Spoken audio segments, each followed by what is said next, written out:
तो चलिए आज हम YouTube पर वो चर्चा करेंगे जो चर्चा से मतलब मनुष्य की जिंदगी जत्र तत्र हो जाते हैं और जत्र तत्र मनुष्य जो है अपने जिंदगी को मतलब बिताते रहते हैं। उनके बारे में हम आज की क्लास में पहले चर्चा करेंगे। इसके बाद भौतिक विद्या तो हमें पर डे लेना ही है, कुछ इनके साथ आध्यात्मिक विद्या का भी बातें हम कर लेते हैं। तो उनसे होता क्या है कि मेरा भौतिक विद्या पूरे करेंट बन जाते हैं, क्योंकि भौतिक विद्या का कंडीशन आध्यात्मिक विद्या से है। इसलिए पहले हम कुछ आध्यात्मिक विद्या को भी जानेंगे, तब जाकर हम भौतिक विद्या को जानेंगे। अब सर कहिएगा कि सर आप आध्यात्मिक और भौतिक की चर्चा कर रहे हैं, क्या होते हैं आध्यात्मिक और क्या होते हैं भौतिक? देखिए, हमारे सांसारिक इतिहास ने बता रहे हैं, हमारे ब्रह्मांडों का इतिहास ने बता रहे हैं कि विद्या जो है दो होते हैं, एक तो आपका भौतिक होते हैं और दूसरा आध्यात्मिक होते हैं। भौतिक विद्या के अंतर्गत टीचिंग लाइन का मतलब जितना भी पॉइंट होते हैं टीचिंग और रीडिंग लाइन का, वे सारे टीचिंग और रीडिंग लाइन का पॉइंट मतलब भौतिक विद्या के अंदर आ जाते हैं। जैसे में अगर लेगा तो हम जैसे अभी अध्ययन कर रहे हैं किसी भी चीज़ का, फिजिक्स केमिस्ट्री बायो, मतलब बुकलेस बातें जो भी होते हैं वो सारे बातें आपका जो होते हैं वो भौतिक विद्या होते हैं। और आध्यात्मिक विद्या आपका एक बड़ा विद्या होते हैं, मतलब बड़ा क्लास होते हैं। इन क्लास के अंदर हमारे संसार के हर प्राणी मतलब हर मनुष्य इसमें समूहित होते हैं और इनसे पूर्ण होकर अपने जीवन के अंदर सोए हुए भगवान को जगाते हैं। तो जानते हैं पहले आध्यात्मिक और भौतिक विद्या में आपको हम डिफरेंस जो है अच्छे तरह से समझा ही दिए और जान ही लिए एग्जाम्पल के थ्रू कि क्या मतलब होते हैं भौतिक विद्या और क्या होते हैं आध्यात्मिक विद्या। तो आध्यात्मिक विद्या जब तक अगर मनुष्य के अंदर नहीं है तब तक न उसके अंदर भौतिक विद्या है। अगर पहले आप भौतिक विद्या को ले लेते हैं, अगर आपके पास आध्यात्मिक विद्या नहीं है तो सोचिए आपका भौतिक विद्या डिफॉल्ट है। क्योंकि भौतिक विद्या ले लेने के बाद अगर आपके पास आध्यात्मिक विद्या का ज्ञान नहीं है, आध्यात्मिक विद्या के बारे में अगर आप नहीं जान रहे हैं तो आप भौतिक विद्या के अध्ययन में अनसक्सेसफुल हो जाओगे। लेकिन आज के युग में हर मनुष्य भौतिक विद्या के पा लेने के बावजूद भी वह बहुत बड़ा सा गलती मतलब बहुत बड़े मतलब गलती कर देते हैं, बहुत बड़े चीजों को मतलब अपने निशाना बना लेते हैं। पढ़ लिख कर भी मतलब मनुष्य जो है मूर्खता वाला वेश में चले आते हैं। तो इन्हीं के अंदर हम एक अच्छे बातें करने वाले हैं। इसके बाद हम फिर जो स्टूडेंट लाइन का पॉइंटेड चल रहे थे उन बातें पर हम चर्चा करेंगे।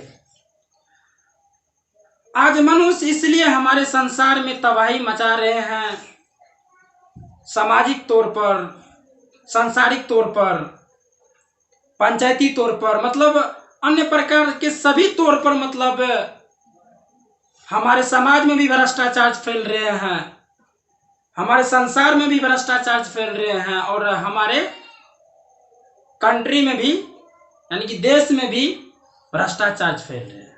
भ्रष्टाचार फैलने का एक वजह क्या है, उन वजह को सबसे पहले हम बताते हैं। और मनुष्य के अंदर इस तरह की बातें कैसे बनते हैं, क्यों बनते हैं, इनका क्या वजह है, वह सारे चीजें जो है, जो बातें अभी हम करने वाले हैं, इनसे एक्सप्लेन हो जाएंगे।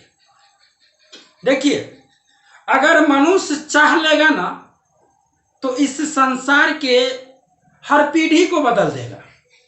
अगर मनुष्य नहीं चाहेगा तो इस संसार का पीढ़ी क्या, थोड़ा सा मतलब एक पॉइंट भी नहीं हिला पाएगा, पीढ़ी तो दूर गया। तो चलिए इतना बात नहीं करेंगे, थोड़ा हम जानते हैं कि मनुष्य ऐसा काम क्यों कर रहे हैं और क्यों करते हैं। मनुष्य इसलिए ऐसा काम करते हैं क्योंकि उसके अंदर आध्यात्मिक ज्ञान नहीं है,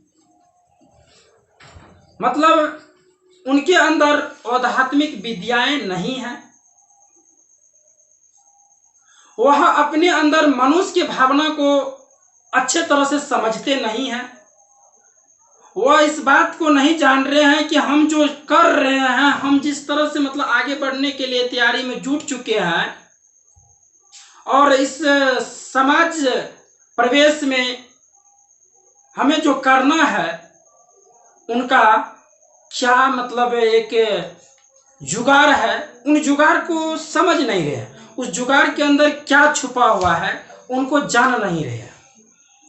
इसलिए मनुष्य के अंदर बहुत बड़ी बड़ी गलतियां होते रहते हैं और बहुत बड़ी बड़ी गलतियां मनुष्य करते रहते हैं। हमारे दृष्टवा ऋषि ने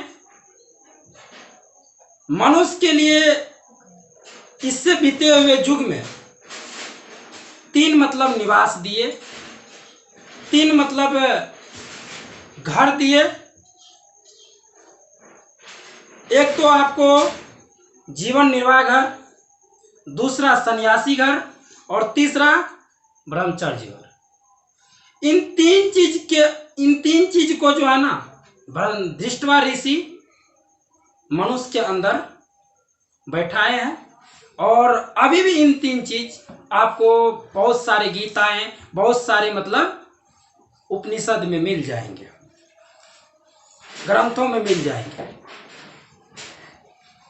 आदमी इन 3 चीज को जानने के बावजूद भी, पढ़ने के बावजूद भी बहुत बड़ा सा गलती पर पहुंच जाता है और बहुत सारे मिसप्रिंट अपने साथ चलाना शुरू कर देता है। तो देखिए, हम भी मनुष्य हैं, कभी कतार मेरे तक भी मतलब कुछ गलतियां ठहर जाती है। हम ये नहीं कहते हैं कि मतलब हम गलती नहीं करते हैं, लेकिन गलती के बाद हम भी सोचते हैं, एक्सेप्ट करते हैं कि हम जो कर रहे हैं, हम जो तैयारी में जुटे हुए हैं, हमारे माँ बाप जो इस तरह से मतलब हमको आगे बढ़ाने का जो हौसला दिए हैं, वह हौसला को हम अनसक्सेसफुल में चेंजिंग कर देंगे और कभी कभी अनसक्सेसफुल में चेंजिंग हो जाते हैं। क्या वह सही है? नहीं। इससे हमारे माँ बाप को बहुत कष्ट पहुंचेंगे, हमारे